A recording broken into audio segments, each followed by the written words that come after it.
Good evening friends. ನೋಡಿ, ನಾನು ಇಲ್ಲಿ ಒಂದು ಆಂಜನೇಯ ಸ್ವಾಮಿ ವ್ರತ ಹೇಳ್ತೀನಿ. ಏನು ಅಂತಂದರೆ, ನಾನು ಒಂದು ಸಲ ಬೆಂಗಳೂರಿಗೆ ಹೋದಾಗ ಅಲ್ಲಿ ಒಬ್ಬರು ಆಂಜನೇಯ ಸ್ವಾಮಿ ದೇವಸ್ಥಾನದಲ್ಲಿ ಇದನ್ನು ಹೇಳಿದರು.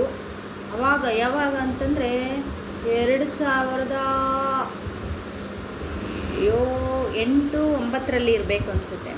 ಹೇಳಿದರು. ಆವಾಗಿಂದು ಹಾಗೆ ಇಟ್ಕೊಂಡಿದ್ದೀನಿ. ಆ ಸ್ತೋತ್ರ ಇನ್ನೂ ನನಗೆ ನೆನಪಿದೆ. ನಾನು ಅದನ್ನು ಹೇಳ್ತಾ ಇರ್ತೀನಿ, ಇಲ್ಲ ಅಂತೆಲ್ಲ ಹೇಳ್ತಾ ಇರ್ತೀನಿ. ಆದರೆ ಇನ್ನೂ ಒಂದು ನನಗೆ ಸ್ತೋತ್ರ ನೆನಪಿತ್ತು, ಅದು ಹಳಗನ್ನಡದಲ್ಲಿತ್ತು. ಅದು ಸ್ವಲ್ಪ ಮರೆವಾಗಿದೆ.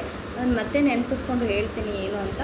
ಇಲ್ಲಿ ನೋಡಿ, ಈಗ ತ್ವಮಸ್ಮೀನ ಕಾರ್ಯನಿರ್ರೋಗೋ ಪ್ರಮಾಣಂ ಹರಿಸತ್ತಂ ಹನುಮಾನ್ ಎತ್ತಂ ಸ್ಥಾಯ ದುಃಖಕ್ಷಯ ಕರೋಭವ. ಅಂದರೆ ತ್ವಮಸ್ಮೀನ ಕಾರ್ಯಸಿದ್ಧಿ, ನಮ್ಮ ಕಾರ್ಯಗಳು ಸಿದ್ಧಿಯಾಗಲು ಪ್ರಮಾಣಂ, ನಾವು ಒಂದು ಪ್ರಮಾಣವನ್ನು ಮಾಡಿಕೊಂಡು ಹನುಮಾನ್ ಯತ್ನಂ ಸ್ಥಾಯ, ನಾವು ಹನುಮನಿಗೆ ದುಃಖಕ್ಷಯ ಕರೋಭವ, ಅಂದರೆ ನಮ್ಮ ದುಃಖಗಳನ್ನೆಲ್ಲ ದೂರ ಮಾಡೋಕ್ಕೋಸ್ಕರ ಅವನು ದೇವರಿಗೆ ಇದನ್ನು ಮಾಡಬೇಕು ಅಂತ ಕಾರ್ಯಸಿದ್ಧಿ.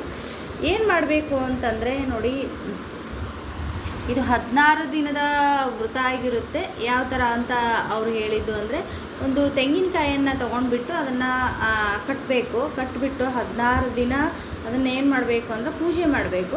ಪೂಜೆ ಮಾಡಿ ಅದಕ್ಕೆ ಆ ವ್ರತ ಮಾಡೋರು ಏನು ಅಂತಂದರೆ 108 ಸಲ ಜಪ ಮಾಡಬೇಕು. ಇದನ್ನು ನಾನು ಹೇಳಿರೋದು. ಹಾಗೆಯೇ ಅದು ಏನು ಅಂತಂದರೆ, ನಾನು ಮಾಡಿರೋ ವ್ರತ ಯಾವ ಥರ ಮಾಡಿದೆ ಅಂದರೆ, ದಿನಾಲು ಒಂದು ಹೊತ್ತು ಮಾತ್ರ ಊಟ ಮಾಡ್ತಾಯಿದ್ದೆ. ಬೆಳಗ್ಗೆ ಹಸಿವು ಅನಿಸಿದರೆ ಏನಾರ ಬಾಳೆಹಣ್ಣು, ನೀರು, ಹಾಲು ಈ ಥರ ತೊಗೋಬೋದು. ಬೇರೆ ಬೇರೆ ಜಾಸ್ತಿ ಹಣ್ಣುಗಳನ್ನು ತೊಗೊಳಂಗಿಲ್ಲ, ಜಾಸ್ತಿ ನೀರು ಕುಡಿಯೋ ಹಾಗಿಲ್ಲ. ಯಾಕೆಂದರೆ ಅದು ವೃತದ ನಿಯಮ ಹಾಗೇ ಇರುತ್ತೆ. ಯಾಕಂದರೆ ವೃತ ಇಲ್ಲ ಅಂತಂದರೆ ನೀವು ಮಾಡ್ದಂಗೆ ಆಗಲ್ಲ. ಬೆಳಗ್ಗೆಯಿಂದ ಸಂಜೆವರೆಗೂ ಉಣ್ಕೊಂಡು ವೃತ ಮಾಡಿದರೆ ವೃತ ಹತ್ತಲ್ಲ. ಯಾಕಂದರೆ ನಾವು ಧ್ಯಾನಾಸಕ್ತರಾದಾಗ, ಅಂದರೆ ನಾವು ಆಧ್ಯಾತ್ಮನ ನಾವು ಪಡ್ಕೋಬೇಕು ಅಂತಂದರೆ ಏನು ಮಾಡಬೇಕು, ಹೊಟ್ಟೆಯನ್ನು ಕೂಡ ಹಸಿವಾಗಿಡಬೇಕು. ಏನಂದರೆ ಅದು ಆಧ್ಯಾತ್ಮದ ಹಸಿವು. ಬರೀ ಅದಕ್ಕೆ ಹೊಟ್ಟೆಗೆ ಊಟನೇ ನಾವು ಕೊಡ್ತಾ ಹೋದರೆ ಅದು ಏನಾಗುತ್ತೆ, ನಮ್ಮ ಕೆಲಸ ಕಾರ್ಯಗಳನ್ನಾಗಲಿ ನಮ್ಮಂತೆ ಅದು ಏನು ಮಾಡುತ್ತೆ ಅಂದರೆ ಹೊಟ್ಟೆ ಮೆದುಳಿಗೆ ಹೋಗಿ ಕೇಳೋದಿಲ್ಲ. ಅದಕ್ಕಾಗಿ ನಾವು ಏನು ಮಾಡಬೇಕು ಅಂದರೆ ಆದಷ್ಟು ಊಟನೂ ಕಡಿಮೆ ಮಾಡಬೇಕಾಗುತ್ತೆ. ನೀವು ಕೇಳಿರ್ಬೋದು, 1 ಹೊತ್ತು ಉಂಡವನು ಯೋಗಿ, 2 ಹೊತ್ತು ಉಂಡವನು ಭೋಗಿ, 3 ಹೊತ್ತು ಉಂಡವನ್ನ ಹೊತ್ಕೊಂಡು ಹೋಗಿ. ಅದಕ್ಕೆ ಯಾಕೆ ಅಂತಂದರೆ, ಸಾಧುರು ಸಂತರು ನೀವು ನೋಡಬೇಕು, 1 ಹೊತ್ತು ಮಾತ್ರ ನೀಟಾಗಿ ಊಟ ಮಾಡಿಬಿಟ್ಟು ಅವ್ರು ಏನು ಮಾಡ್ತಾರೆ, ಹಣ್ಣು ನೀರು ಈ ಥರ ತೊಗೊತಾರೆ.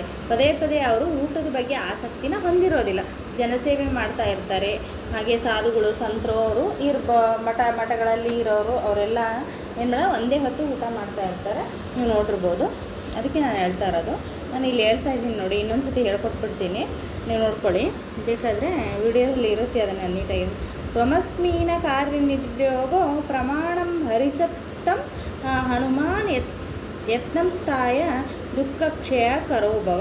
ನಿಮಗೆ ಆ ಥರ ಹೇಳೋಕ್ಕೆ ಆಗುತ್ತೆ. ಈಗ ನೋಡಿ, ನಾನು ಈಗ ನೋಡ್ಕೊಂಡು ನಾನು ಹೇಳ್ತೀನಿ, ತ್ವಮಸ್ಮೀನ ಕಾರ್ಯನಿರ್ಯೋಗೋ ಪ್ರಮಾಣಂ ಹರಿಸತ್ತಂ ಹನುಮಾನ್ ಯತ್ನಂ ಸ್ಥಾಯ ದುಃಖಕ್ಷಯ ಕರೋಭವ.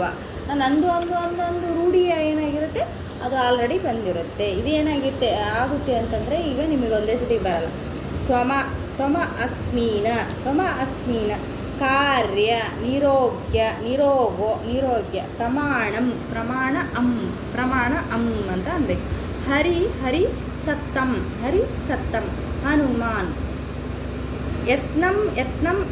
ಯತ್ನಂ ಅಸ್ಥಾಯ ಮ ಹತ್ರ ಇರುತ್ತೆ, ತಗೋಬೇಕು. ಅಸ್ಥಾಯ ದುಃಖ ಕ್ಷಯ ಕರೋ ಭವ. ತಮಸ್ಮೀನ ಕಾರ್ಯನಿರ್ಯೋಗೋ ಪ್ರಮಾಣಂ ಹರಿಸತ್ತಂ ಹನುಮಾನ್ ಯತ್ನಂ ಸ್ಥಾಯ ದುಃಖಕ್ಷಯ ಕರೋ ಭವ. ಈ ಥರ ಅನ್ಕೋಬೇಕಾಗುತ್ತೆ. ಅದಕ್ಕೆ ಯಾವಾಗಲೂ ಏನು ಅಂತಂದರೆ, ಇದು ಆಂಜನೇಯ ವ್ರತ ಆಗಿರುತ್ತೆ. ಅಲ್ಲಿ ಬೆಂಗಳೂರಲ್ಲಿ ಹೇಳಿರೋದು ನನಗೆ ಒಂದು ಆಂಜನೇಯ ಸ್ವಾಮಿ ದೇವಸ್ಥಾನದಲ್ಲಿ. ಅದು 2000 ನಾನು ಹೇಳಿದ ಪ್ರಕಾರ 8-9ರಲ್ಲಿ 10ರಲ್ಲಿ 10-11ರಲ್ಲಿ ಇರಬೇಕು ಅನಿಸುತ್ತೆ. ಈ ನನಗೆ ಹೇಳ್ಕೊಟ್ರು ನೋಡಿ. ನನ್ನ ಹತ್ರ ಈ ನೋಡಿ ಪೇಪರು, ನಾವು ಯಾರೋ ಹೇಳ್ತಾರೆ ಹಿಂಗೆ ಮ್ಯಾನಿಫೆಸ್ಟೇಷನ್ ಹೇಳ್ತಾರೆ. ಈಗ ಮನೆಯಲ್ಲಿರೋ ವಸ್ತುಗಳನ್ನು ಹೊರಗೆ ಹಾಕಿಬಿಡಿ ಅಂತ. ಆದರೆ ನೋಡಿ, ಅದರಲ್ಲಿ ಅಮೂಲ್ಯವಾದ ವಸ್ತುಗಳು ಇರ್ತವೆ. ಇದು ನೋಡಿ, ಕಟ್ಟಾಗಿದೆ ಪೇಪರು, ಆದ್ರೂ ಇದೆ ನೋಡಿ, ಹಿಂಗೆ ಇದೆ. ಇದರಲ್ಲಿ ಏನಿದೆ?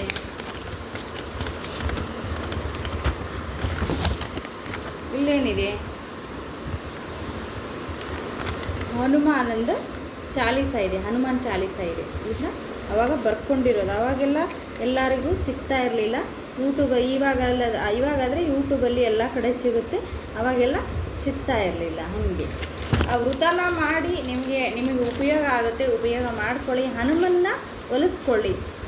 ಒಬ್ಬೊಬ್ಬರು ಏನು ಅಂತಂದರೆ ಗಣೇಶನ ಹೊಲಿಸ್ಕೊತಾರೆ, ಹನುಮನ್ನ ಹೊಲಿಸ್ಕೊತಾರೆ. ಅವರವರ ಭಕ್ತಿ. ನಾವು ಭಕ್ತಿಗೋಸ್ಕರ ಯಾರಿಗೂ ಹೇಳೋಕ್ಕಾಗಲ್ಲ. ನನ್ನ ಯೂಟ್ಯೂಬನ್ನು ಲೈಕ್ ಮಾಡಿ, ಶೇರ್ ಮಾಡಿ, ಸಬ್ಸ್ಕ್ರೈಬ್ ಮಾಡಿ. ಧನ್ಯವಾದ.